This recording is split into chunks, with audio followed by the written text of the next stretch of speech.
Et salut à toutes et à tous et bienvenue sur cette review de la HK UMP de chez Umari.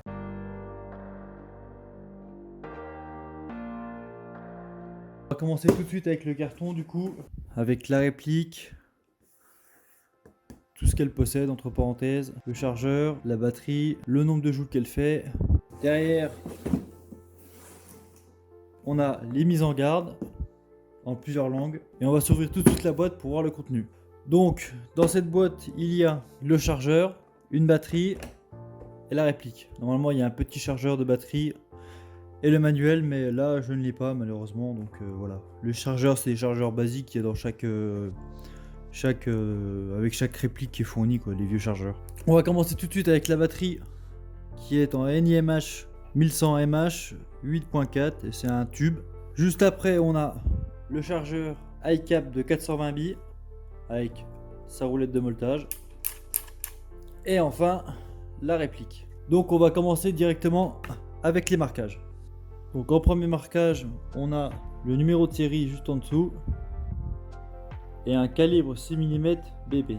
On a un HK UMP, juste là la marque de la réplique, encore la marque, la licence, un message de prévention, un petit autocollant énergie max 1 joule 0 et on a d'autres choses juste en dessous. On a aussi les marquages du sélecteur de tir, donc là safe, semi et full. De l'autre côté on a aussi les marquages safe, semi, full. Et là on a un HK45 auto. Donc c'est tout pour les marquages sur cette réplique. Au niveau des attaches angles, on en a une juste ici à l'arrière et on en a deux à l'avant, à droite comme à gauche.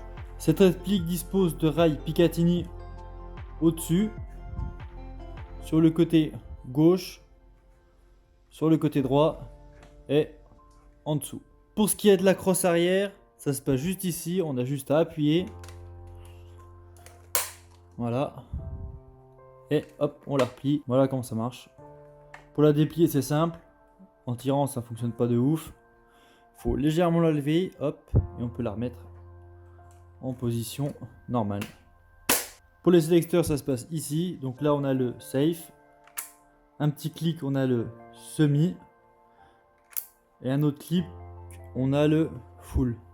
Donc, faire ultra gaffe en partie. Parce que ça se bouge assez facilement. Le grip pour les sélecteurs a tendance à bouger si on fait une mauvaise manip ou quelque chose comme ça. Faut faire gaffe. Alors, sous cette réplique, on a le ball catch qui est juste ici. Mais celui-ci est factice. Et pareil pour le levier d'armement. Qui malheureusement est factice. Il bouge pas, je trouve ça un peu dommage. Bon, après c'est une réplique à 150 €, faut pas trop en demander. Pour le réglage du up-up, ça se passe juste ici. Et on a une petite trappe là. Et on peut accéder au up-up. Alors celui-ci est déjà marqué, il est déjà réglé du coup.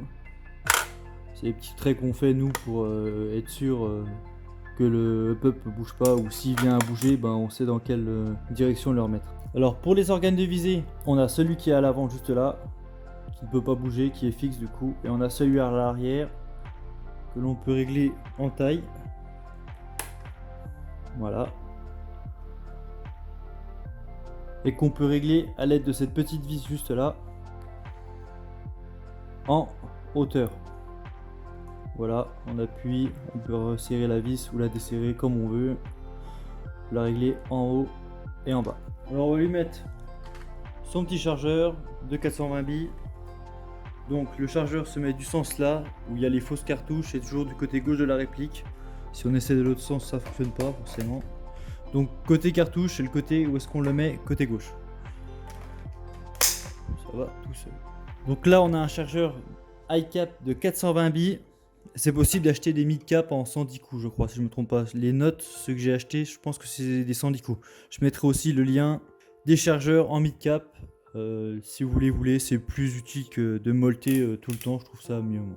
Pour retirer le chargeur, c'est simple, on a ce petit levier, on le pousse vers l'extérieur et on a juste à sortir le chargeur. Donc ça va assez bien, le chargeur bouge pas du tout. Alors un point que je trouve assez dommage, c'est qu'à l'avant, on ne peut pas dévisser le cache-flamme, entre parenthèses, il n'est pas dévissable, donc c'est dommage. On aurait pu mettre un silencieux dessus, mais malheureusement on peut pas. Pour le changement de ressort rapide, il suffit d'enlever cette petite goupille. Donc voilà, là la goupille est sortie. Voilà. Et ensuite, on a juste à la lever. Voilà, elle se lève. Donc moi je force pas plus. Il faut enlever aussi, je pense, la goupille qui est juste ici. Mais bon, en sortie de boîte, elle est en dessous des 350 fps. Donc normalement il n'y aura pas besoin de changer de chargeur. De changer de ressort du coup. Et le ressort il est juste là. Donc le changement de ressort se fait juste en dessous là. Juste à l'intérieur. Donc voilà, juste là. La vis est juste ici. Je vous prendrai une photo pour vous montrer de plus près. On va se mettre la batterie tout de suite d'origine à l'intérieur. Et on va regarder la queue de détente, la réactivité, voir comment ça marche un peu. Donc pour mettre la batterie c'est super simple. Hop.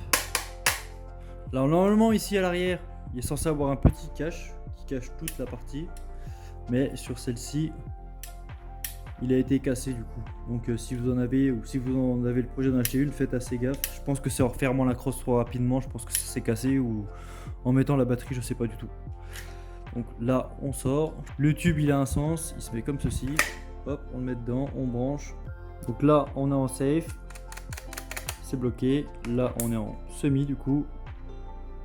Donc il y a une grande marge, là il ne se passe rien et il y a le tir. Je vais essayer de faire un peu plus près. Là il se passe rien, ça part.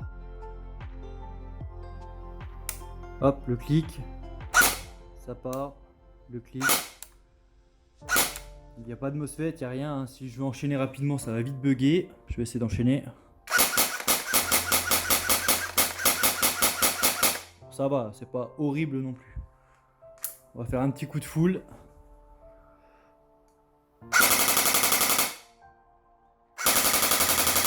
Donc on va se retrouver tout de suite pour le test chronie, le test de tir et on aura une conclusion de la réplique de ce que j'en pense moi à la fin. C'est parti. Test de la UMP 45 de CHK. On a la 0,20 g. On va faire une série de coup par coup et après on fera du full.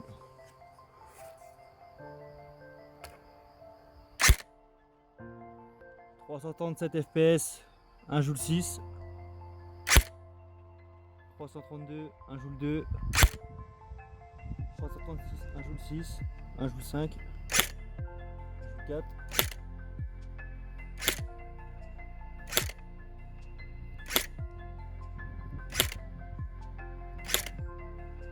Ça c'est entre 1 joule 4 et 1 joule 6. On va se faire un coup de full.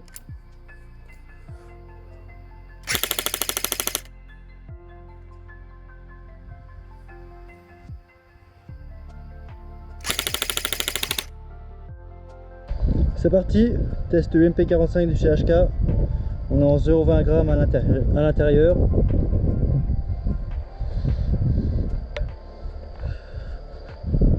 Et on va commencer à 10 mètres.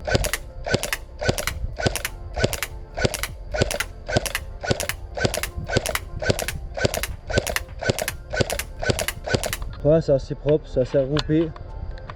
On va faire un coup de full.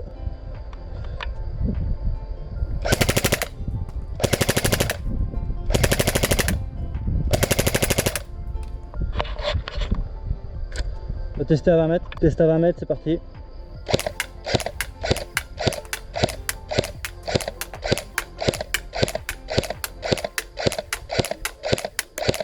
Sans problème aussi.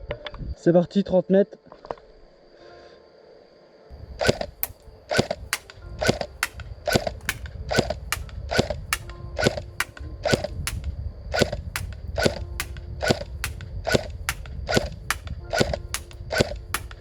Coup de full.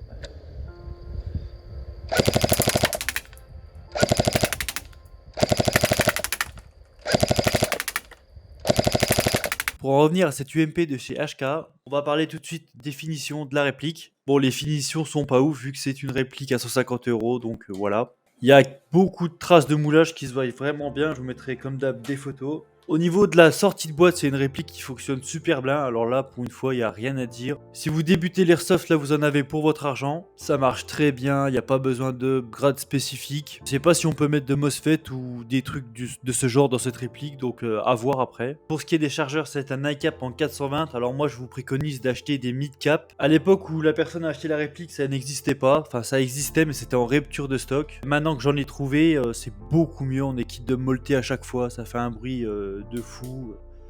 Ça fait démarrer casse quand on court. Enfin, c'est mieux d'avoir des mid-cap. Donc, privilégiez les mid-cap si vous pouvez en trouver sur cette réplique. Pour ce qui est du sélecteur de tir, il faut faire très gaffe parce qu'il a tendance à vraiment bouger. Une mauvaise manip, ça vous décale un peu votre cran et ça fait que la réplique tire plus du coup. On a des crans sur cette réplique, mais ils sont marqués, mais pas assez. Il n'y a pas d'arrêt vraiment quand vous êtes sur le sélecteur, donc il faut vraiment faire gaffe avec ça. Vu que j'ai testé cette réplique, j'ai envie de m'en prendre une, mais j'ai pas envie de me prendre ce type de modèle. Je sais que GG en font des plus chers et je sais pas par contre si c'est des métal, si c'est des full métal. J'aimerais bien avoir le même style de réplique parce que ça me plaît beaucoup. La prise en main, elle est vraiment sympa. Le fait de recharger comme ça change beaucoup. Donc voir pour une GG, voir si elle est déjà en métal, si le levier d'armement fonctionne, enfin s'il est factice mais tu peux le reculer un minimum ou des trucs comme ça. Une meilleure finition, voilà, je serais vraiment chaud pour m'en prendre une. N'hésitez pas à me dire dans les commentaires si vous en avez une ou si vous avez une GG. N'hésitez pas à me dire votre ressenti sur cette réplique ou le ressenti sur la GG pour savoir moi si c'est mieux ou pas. Voilà. Je vous laisse là-dessus. On se retrouve pour une prochaine vidéo la semaine prochaine. Comme d'habitude, tous les dimanches, une review. Et cette fois-ci, ce sera sur la MK18 de chez Tokyo Maori. Allez, je vous laisse. Salut les morts du bi.